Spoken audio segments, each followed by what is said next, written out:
Hello students, welcome to the class.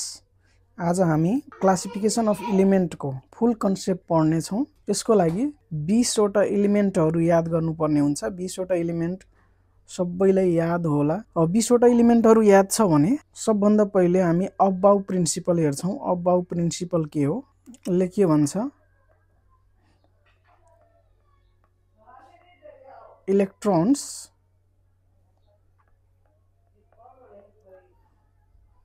enter to the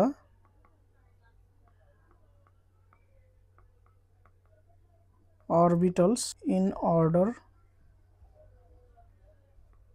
of increasing energy level.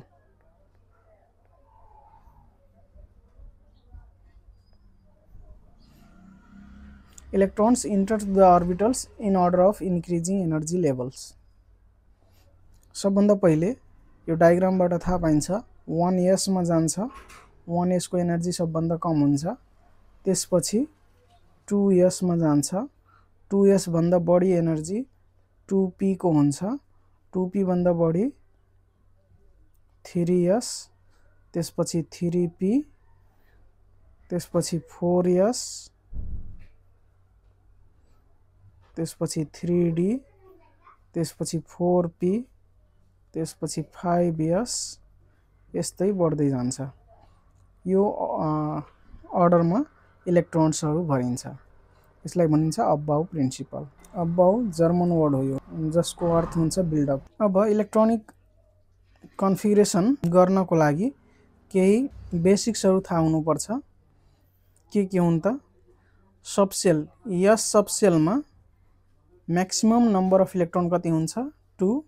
p सबसेलमा maximum number of electron कति हुन्छ? 6। d सबसेलमा 10, f सबसेलमा 14। यसरी s मा 2 वटा, p मा 6 वटा, d मा 10 वटा र f मा 14 वटा इलेक्ट्रोनहरु भरिन्छ। सिम्पल यो याद गरौँ एकचोटी। 1s पछि के आउँछ?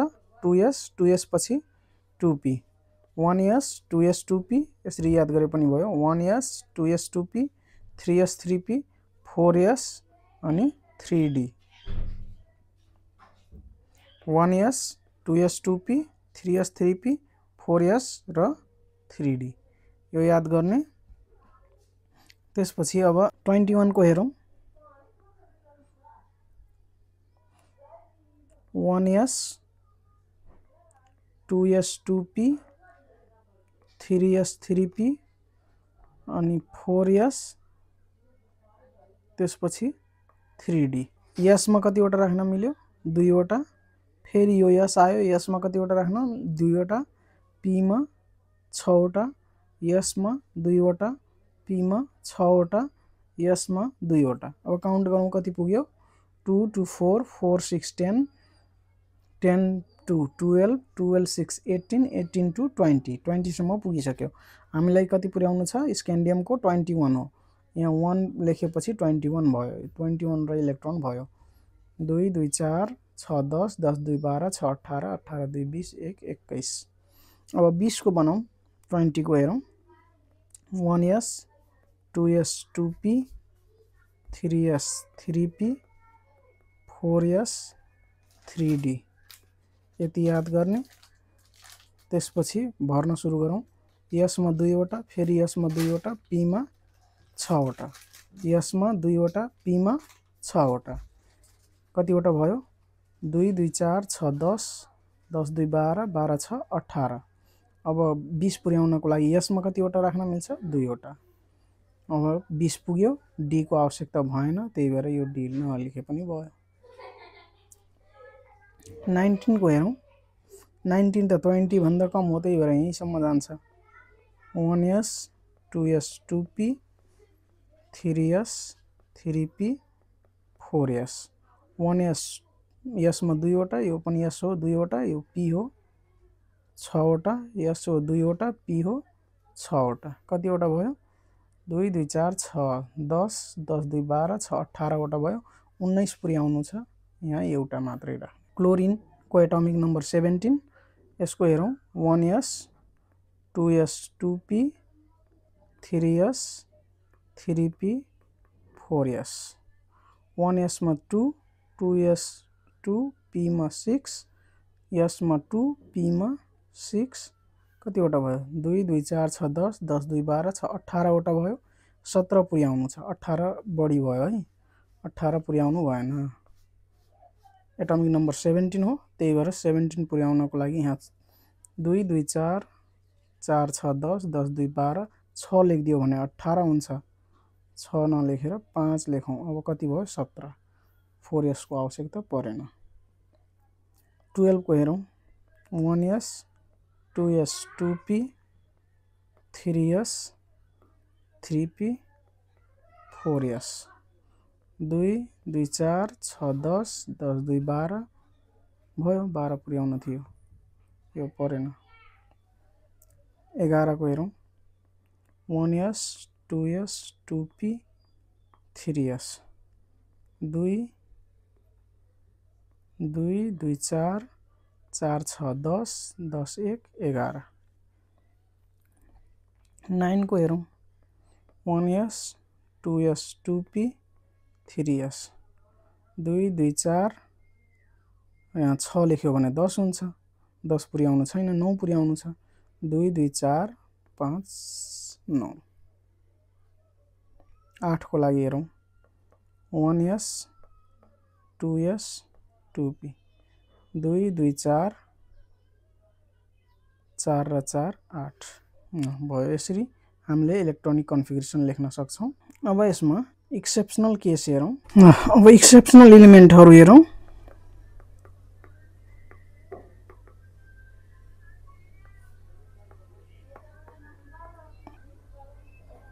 क्रोमियम एटमिक नम्बर 24 यसको हेरौं 1s 2s 2p 3s 3p 4s 3d यदि यसलाई मैले अबाउ प्रिन्सिपलबाट भर्न लगाए भने तिमीहरुले के गर्छौ 2 s मा 2 वटा यो s मा 2 वटा यो p मा 6 वटा 10 वटा भयो s मा 2 वटा p मा 6 वटा 18 वटा भयो s मा 2 वटा 20 वटा भयो 20 वटा भइसकेपछि 24 पुर्याउनको लागि d मा कति राख्ने 4 यसरी बनाउँछौ तर यो के हुन्छ रङ हुन्छ है यसले अबाउ प्रिन्सिपललाई फलो गर्दैन यसको एक्सपेरिमेन्टल हेर्ने हो भने के हुन्छ यो s बाट एउटा इलेक्ट्रोन यता जान्छ है d मा अर्थात के हुने भयो त 1s2 2s2 2p6 3s2 3p6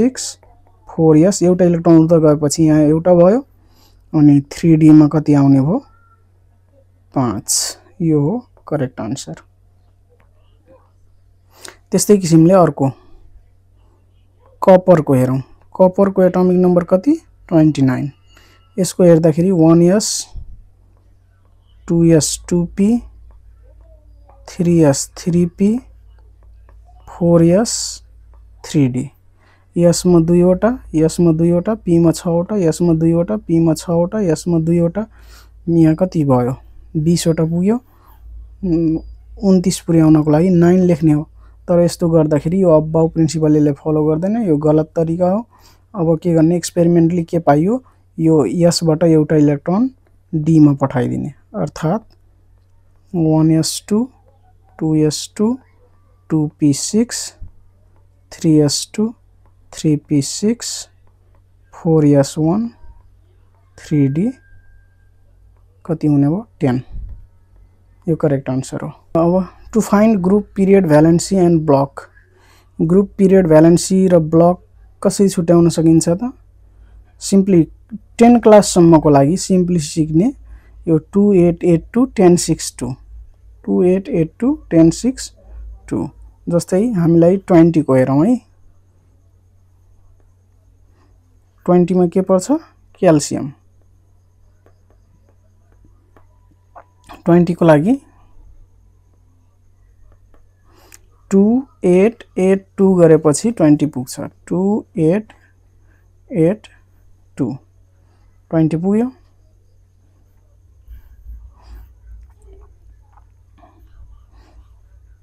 अब लास्ट यसले सबै कुरा बताउँछ ग्रुप के हो पिरियड के हो भ्यालेन्सी के हो 2 छ भने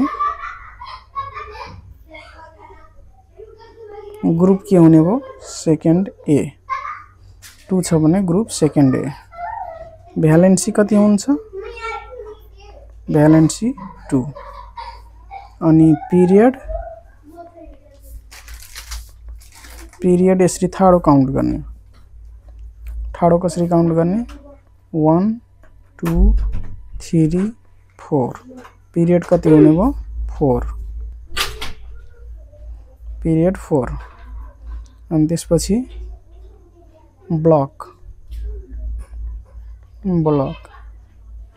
यस ब्लक यो ब्लक कसरी थाहा पाइयो त यस ब्लक यहाँ पढ्ने फर्स्ट ए र सेकेन्ड ए ग्रुप भयो यस ब्लक बाँकी थर्ड ए देखि 0 समूहसम्म कुन ब्लक हो पी ब्लक फर्स्ट ए र सेकेन्ड ए आयो भने ग्रुप फर्स्ट ए र सेकेन्ड ए ग्रुप आयो भने यस ब्लक बाँकी सबै पी ब्लक अर्को हेरौं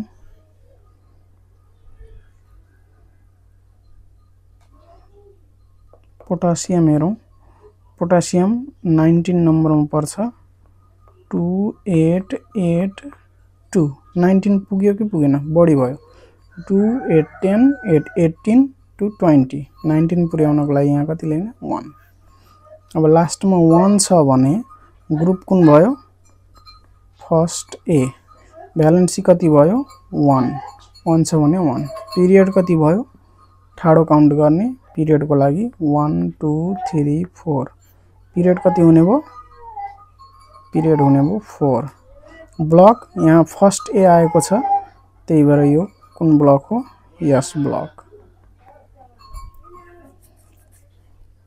ल अर्को हेरौं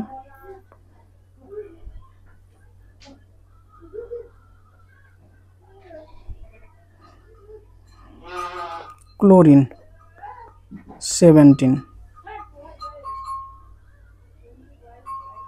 2 8 10 यहाँ 8 हुन्छ 2882 अब 2882 मा 17 पुर्याउनको लागि 28 लेख्दा 10 भयो अब 8 लेख्दिम भने 18 हुन्छ त्यही भएर 17 लेख्नको लागि यहाँ कति गर्ने 7 अब लास्टमा यो कति छ 7 भने ग्रुप के हुने भयो 7 ए भ्यालेन्सी कति हुने भयो 7 छ भने भ्यालेन्सी 7 हुँदैन भ्यालेन्सी यहाँ कति लेख्ने 1 किन 1 लेख्ने भ्यालेन्सी किनभने यहाँ 7 छ एउटा इलेक्ट्रोन पायो भने यसले अक्टेट कम्प्लिट गर्छ जसले गर्दा भ्यालेन्सी 1 भयो 7 छ भने भ्यालेन्सी 1 6 भएको भए 8 पुर्याउन कति इलेक्ट्रोन चाहियो 2 वटा त्यस्तो केसमा भ्यालेन्सी कति हुन्छ 2 5 को लागि 3 4 को लागि 4 पिरियड हेरौं 1 2 3 ठाडो काउन्ट गर्ने पिरियड को लागि 1 2 3 त्यही भएर थर्ड पिरियड भयो यो ब्लक यहाँ 7 आएको छ त्यही भएर ब्लक कुन भयो पी ब्लक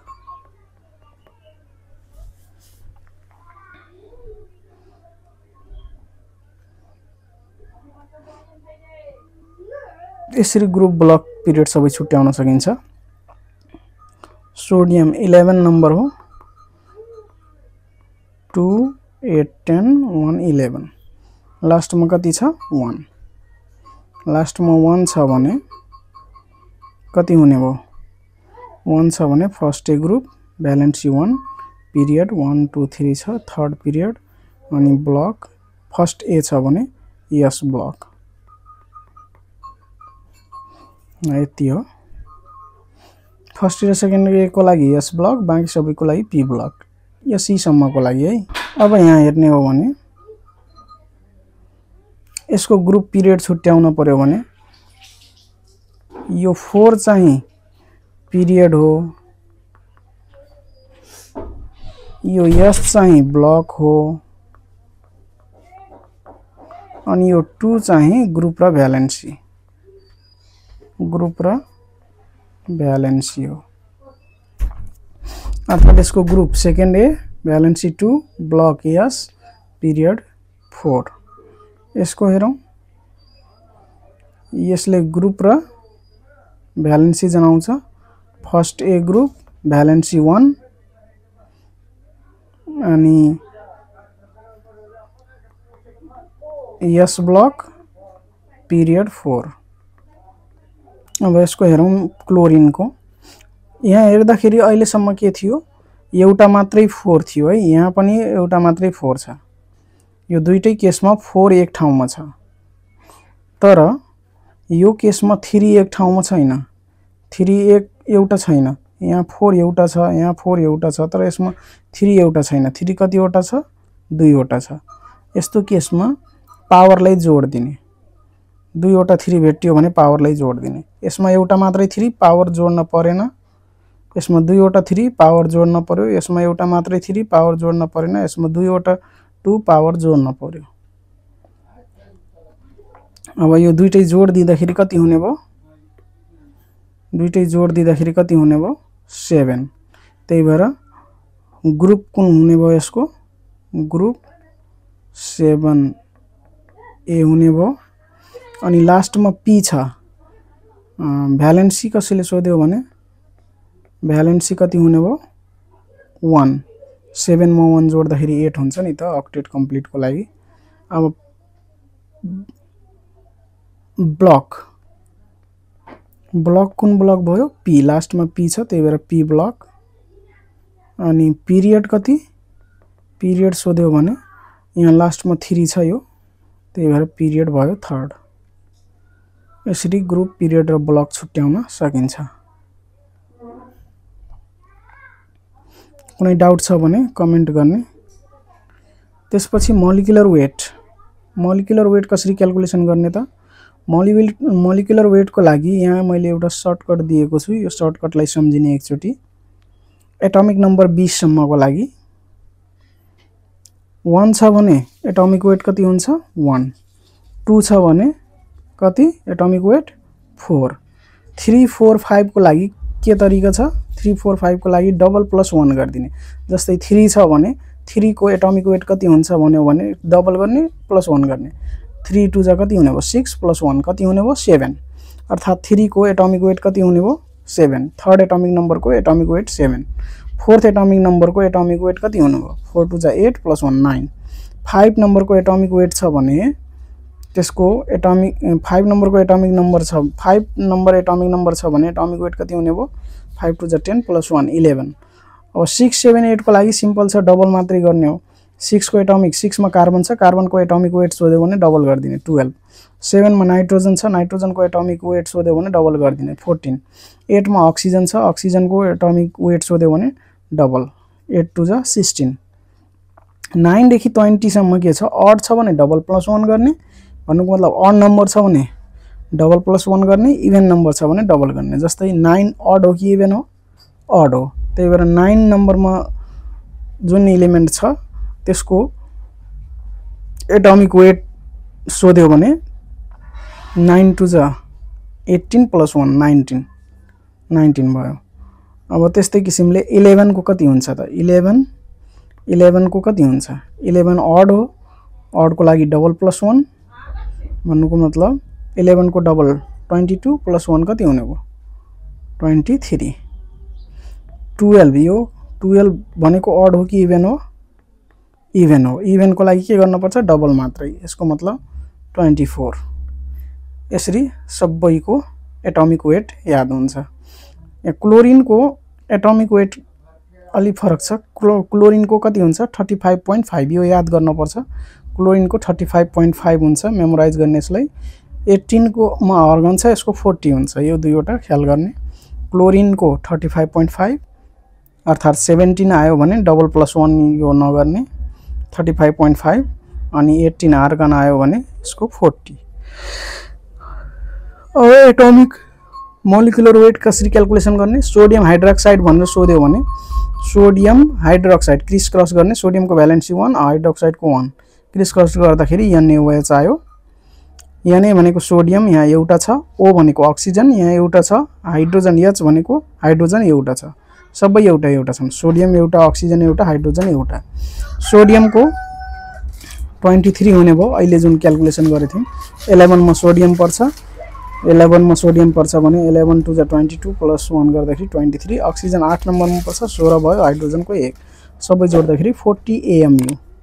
अब त्यस्तै क्याल्सियम हाइड्रोक्साइड भन्यो भने क्याल्सियम हाइड्रोक्साइडको क्रिस क्रस गरेर पहिला फर्मुला लेख्ने फर्मुला लेखिसकेपछि अब यसमा क्याल्सियम एउटा छ अक्सिजन 2 वटा छ है अक्सिजन ख्याल गर्ने यहाँ 2 वटा छ अक्सिजन 2 वटा हाइड्रोजन कति वटा 2 वटा क्याल्सियम एउटा अक्सिजन 2 वटा हाइड्रोजन 2 वटा ब्रेकेट लगाएको कारणले गर्दा अब क्याल्सियम 20 नम्बरमा पर्छ यसको एटमिक वेट 40 भयो अक्सिजन 8 नम्बरमा पर्छ यसको 16 भयो 16 र 2 वटा भएको कारणले गर्दा इन्टु 2 हाइड्रोजनको 1 हो तर 2 वटा भएको कारणले गर्दा इन्टु 2 यसरी 40 32 प्लस 2 गर्दाखेरि 74 AMU आयो। सोडियम क्लोराइडको हेरौँ सोडियम क्लोराइड क्रिस क्रस गर्दाखेरि NaCl सोडियमको 23 क्लोरिनको 35.5 सबै जोड्दा 58.5 AMU भयो। H2SO4 को हाइड्रोजन 2 वटा सल्फर एउटा अक्सिजन 4 वटा एउटा हाइड्रोजन भएको कारणले 1 इन्टु 2 सल्फर 16 नम्बरमा पर्छ 32 भयो अक्सिजन 8 नम्बरमा पर्छ 16 भयो तर 4 वटा छ सबै गर्दाखेरि 98 AMU। त्यसपछि अब रिएक्टिभिटीको कुरा हेरौँ reactivity across period across group हेरिन्छ दुई तरिकाले पिरियडको एलिमेन्ट हो कि ग्रुपको एलिमेन्ट हो पहिला छुट्याउनु पर्छ एउटै पिरियडको हो कि एउटै ग्रुपको हो छुट्याइसकेपछि हामीलाई सजिलो हुन्छ काम गर्न। जस्तै यहाँ हेरौँ मेटलको लागि मेटलमा ग्रुपमा यो फर्स्ट ग्रुपको मैले एक्जाम्पल राखेको छु lithium sodium potassium rubidium caesium यो सबैमा हेर्दाखेरि लिथियमको साइज सबभन्दा सानो त्यसपछि ग्रुपमा तल जाँदाखेरि एटमिक साइज बढ्दै गएको छ। अब एटमिक साइज बढ्दाखेरि रिएक्टिभिटी के हुन्छ बढ्छ एटमिक साइज तल जाँदाखेरि रिएक्टिभिटी बढ्छ किन बढ्छ किनभने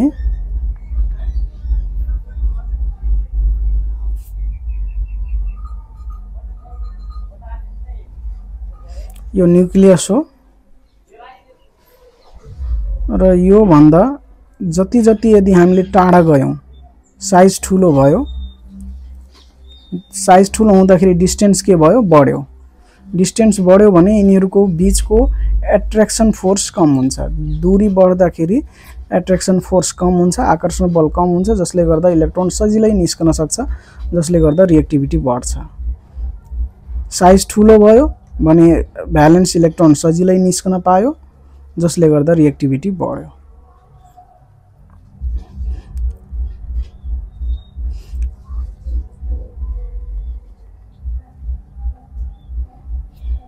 अब पिरियडमा हेरौं पिरियडमा के हुन्छ एउटै पिरियडको हो भने पोजिटिभ न्यूक्लियसमा पोजिटिभ चार्जको मात्रा बढ्छ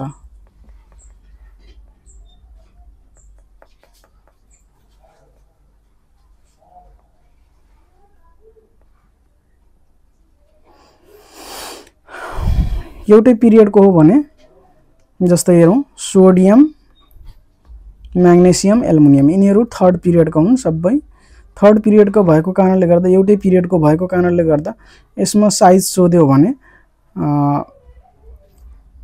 पिरियडमा अगाडि जाँदाखेरि साइज घट्दै जान्छ साइज किन घट्छ किनभने यहाँ पोजिटिभ चार्ज प्रोटोनको संख्या बढ्छ है न्यूक्लियसमा प्रोटोनको संख्या बढ्छ जस्तै सोडियममा 11 वटा पोजिटिभ चार्ज हुन्छ सोडियममा 11 वटा प्रोटोन त्यसपछि म्याग्नेशियममा 12 वटा प्रोटोन एल्युमिनियममा 13 वटा प्रोटोन यसको मतलब हामी पिरियडमा अगाडि बढ्यौं भने पोजिटिभ चार्जको मात्रा बढ्छ पोजिटिभ चार्जको मात्रा बढ्यो भने भ्यालेन्स इलेक्ट्रोनलाई धेरै फोर्सले तान्दाखेरि साइज के हुन्छ घट्न जान्छ साइज घट्यो भने यसमा रिएक्टिभिटी के हुन्छ डिक्रिज हुन्छ किनभने इलेक्ट्रोन जुन हुन्छ त्यसलाई बेसरी तान्छ फोर्सले बढी फोर्सले तान्दाखेरि बाहिर निस्कन दिदैन जसले गर्दा रिएक्टिभिटी घट्छ। यसमा रिएक्टिभिटीको अर्डर सोध्यो भने कुन बढी रिएक्टिभ छ भने सोडियम बढी रिएक्टिभ हुन्छ त्यो भन्दा कम म्याग्नेशियम सबभन्दा कम एल्युमिनियम। ग्रुपमा तल जाँदाखेरि रिएक्टिभिटी इन्क्रिज हुन्छ अनि पिरियडमा चाहिँ बायाँ जाँदाखेरि रिएक्टिभिटी इन्क्रिज हुन्छ त्यही भएर मोस्ट रिएक्टिभ मेटल भन्यो भने सिजियम मोस्ट रिएक्टिभ मेटल कुन हो सिजियम। एलिमेन्ट्समा के टेन्डेन्सी हुन्छ टु लुज इलेक्ट्रोन यिनीहरु इलेक्ट्रोन दिन्छन् अब ठ्याक्कै उल्टो नन मेटलको हुन्छ है नन मेटलको कस्तो हुन्छ, ग्रुपमा तल जाँदाखेरि रिएक्टिभिटी के हुन्छ, डिक्रिज हुन्छ, अनि बायाँदेखि दायाँ जाँदाखेरि रिएक्टिभिटी के हुन्छ, इन्क्रिज हुन्छ। त्यही भएर मोस्ट रिएक्टिभ बन्यो भने के भयो, फ्लोरिन। यिनीहरूमा गेन गर्ने टेन्डेन्सी हुन्छ, non metals have tendency to gain electron. यसमा फ्लोरिन सबभन्दा बढी रिएक्टिभ, त्यसपछि क्लोरिन, त्यसपछि ब्रोमिन, त्यसपछि आयोडिन, यसरी हुन्छ। यसमा यसरी नाइट्रोजन भन्दा अक्सिजन बढी रिएक्टिभ हुन्छ, अक्सिजन भन्दा फ्लोरिन बढी रिएक्टिभ हुन्छ। किन भनेर सोध्यो भने fluorine can easily gain electron due to less atomic size. Atomic size सानो भएको कारणले गर्दा फ्लोरिन सजिलै इलेक्ट्रोन गेन गर्न सक्छ। So fluorine is more reactive than other elements.